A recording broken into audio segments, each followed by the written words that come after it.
এই ভিডিওটা মন দিয়ে শুনুন। আপনি যদি নিয়মিত আস্তাগফিরুল্লাহ পড়া শুরু করে থাকেন আর তারপর আপনার জীবনে কিছু পরিবর্তন লক্ষ্য করেন, তাহলে ভয় পাওয়ার কিছু নেই।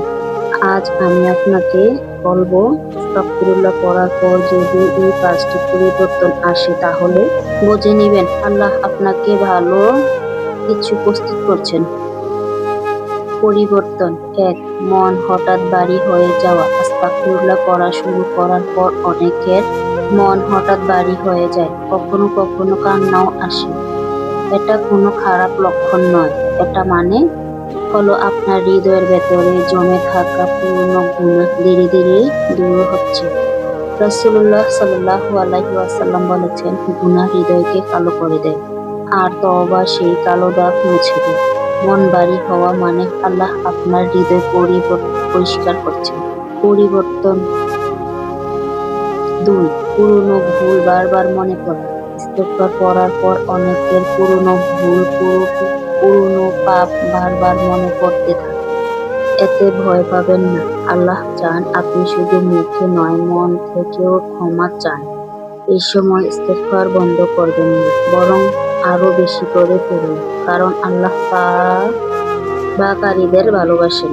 পরিবর্তন ৩. কিছু মানুষ দূরে সরে যাওয়া। হঠাৎ দেখবেন কিছু মানুষ আপনার জীবন থেকে নিজে থেকে দূরে চলে যাচ্ছে। এটা আপনার ক্ষতি নয়। যে মানুষ বা পরিবেশ আপনাকে গুনাহের দিকে টানতো, আল্লাহ সেগুলো সরিয়ে দিচ্ছেন। এটা একাকিত্ব নয়, এটা আল্লাহর হেফাজত। পরিবর্তন ৪. সমনীয় কষ্ট বা চাপ বেড়ে যাওয়া। ইস্তেগফার পড়ার পর কিছুদিন কষ্ট বা চাপ বেড়ে যেতে পারে। অনেকভাবে আমি কি ভুল পথে আছি? না, কুরআন আল্লাহ বলেন, নিশ্চয়ই কষ্টের সাথে আছে স্বস্তি।